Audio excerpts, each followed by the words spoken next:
Floyd County is left shocked after a mural to fallen officers is vandalized. And a Pike County man on probation faces new trouble after a home visit. I'm Jerry Scott, and this is the Mountaintop Daily.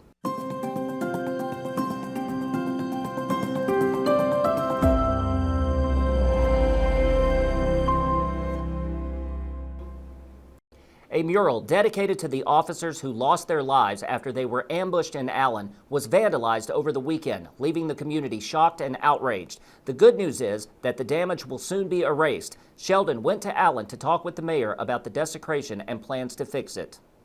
The Floyd County Sheriff's Department is now looking into the vandalization of the town's fallen officer mural sometime Sunday evening. I went to church last night and back home. At 6:45, the chief of police from Martin called and told me that our mural had been desecrated, and I came straight down, and sure enough, it had been.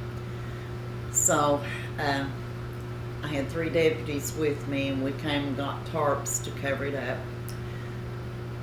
Desecration is not a good enough word, but this is in the capable hands of the Floyd County Sheriff's Department, and I'm certain any other police officer that has ever put on a badge or took an oath, I'm certain that's where it's at, and they're highly qualified, and it will be taken care of. One or more vandals painted X's over the officer's eyes.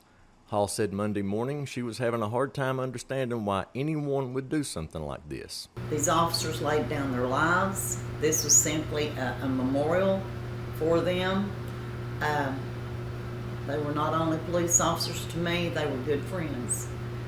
And it's a shame. Can't say anything except, well, I'm a loss. I'm at a loss for words. I mean, I don't know anybody that could be that cruel, but obviously there's somebody in this world that's cruel, but it will be repaired and we'll go on. The artist who painted the mural, Peyton Andrew Martin, will be back to Allen in a couple of days. He will be back. He's not in town right now, but he has already let us know he'll be back, and he will repair the mural. Hall said she is sure justice will be done. I was in the shower, and I came straight on down, and we took tarps and covered it up because, I mean, no, that's not anything anybody needed to see. It's disrespectful. That's not a good enough word either. I cannot think of a word to describe whoever did this, but, you know, I've always heard what's done in the dark comes to the light. Reporting for Mountaintop News, I'm Sheldon Compton. A routine home visit from the Division of Probation and Parole ended up sending a Belfry man to jail facing drug trafficking and other charges. Kentucky State Police was called to a camper, which is the home of 47-year-old Frankie Myers Jr. of Belfry, Friday afternoon, after parole officers reported finding drugs and guns at his home. After police arrived, they searched the camper and seized 16 grams of meth, 6 grams of fentanyl, and a gram of heroin, along with scales, plastic bags, pipes, and a rifle.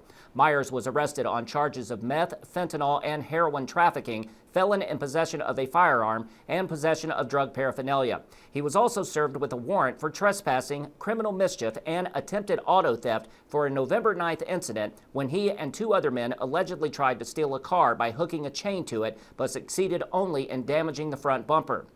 Myers had also been on probation after pleading guilty to burglary and theft in 2023 and receiving a 3-year suspended sentence. Prosecutors have now asked that his probation be revoked. Myers is being held on a $25,000 cash bond. Coming up after the break, Mountaintop Media had fun with our first ever Blizzard Bash over the weekend. We'll take a look back when the Mountaintop Daily continues. But first, sports and weather. With Mountaintop Sports, I'm Dave Stanford. First up, let's get to basketball action from Saturday in boys play. Johnson Central came up short in the Boyd County Roundball Classic, falling 94-71 to Boyd County. Junior Austin Sloan led the Golden Eagles with a big double-double, 24 points and 10 rebounds.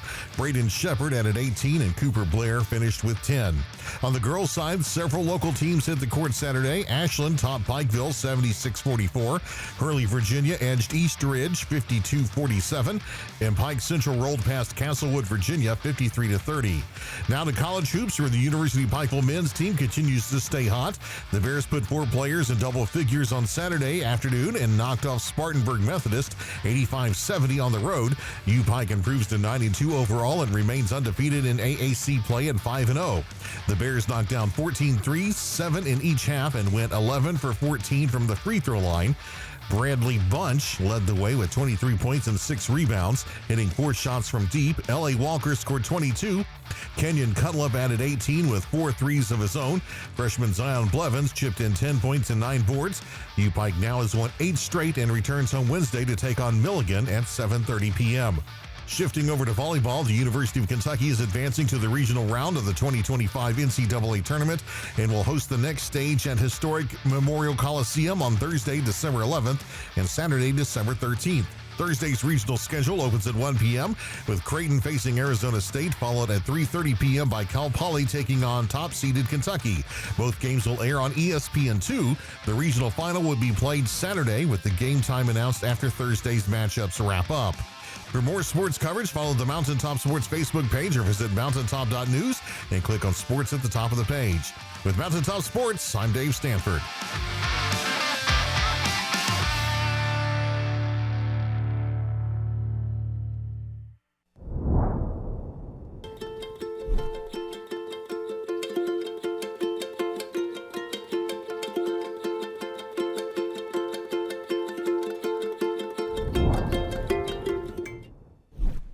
When the government took Social Security away from honest Eastern Kentuckians, Attorney Ned Pillersdorf got the hearings declared unconstitutional.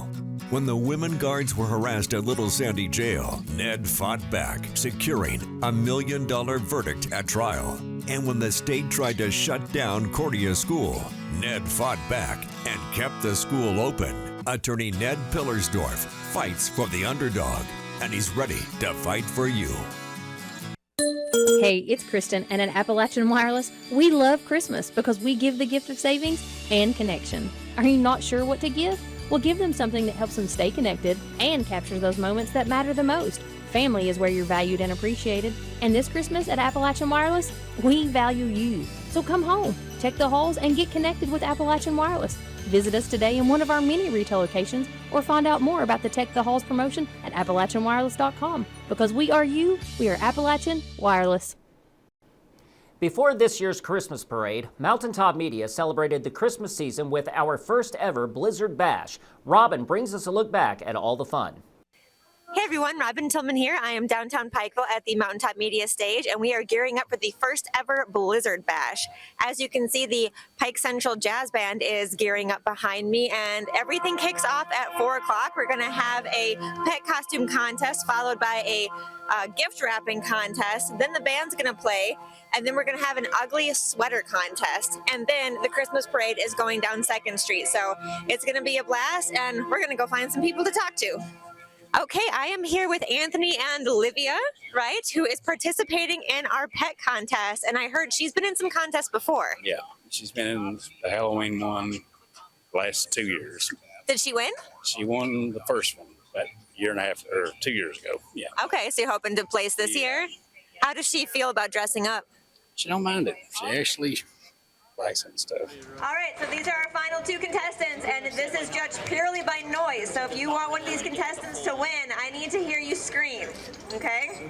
All right, let's hear it for Dicey. Let's hear it for the reindeer team.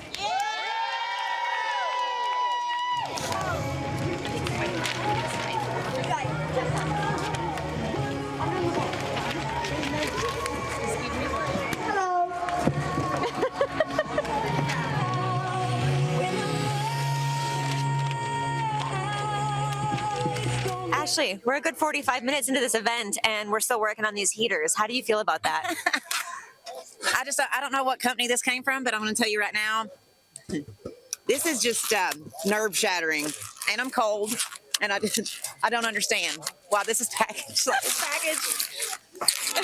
All right, I'm here with Ivory, and she's going to participate in the ugly sweater contest coming up. What do you think about that? I think it'll be fun. Yeah? Where did you get this sweater? I think my mom got it for me.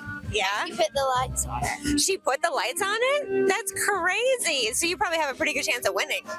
Yeah. Yeah? Do you like ugly sweaters? Yeah. What's That your... is so pretty. I can't call that ugly. It says light it up. But do you think it's an ugly sweater? No, but that's okay. You can still be in the contest. Come on over. Let's see who else we got. All right, everyone, that about does it for the Blizzard Bash. It has been an awesome night. I hope you guys will come out next year for an even bigger and better Blizzard Bash. For now, I have to go be in the parade for Mountaintop News. So, reporting for Mountaintop News, I'm Robin Tillman. That will do it for this edition of the Mountaintop Daily. Be sure to check us out at 6 p.m. every weekday on Mountaintop TV, the Mountaintop TV app, and the Mountaintop News Facebook page. With your Mountaintop Daily, I'm Jerry Scott for Mountaintop News.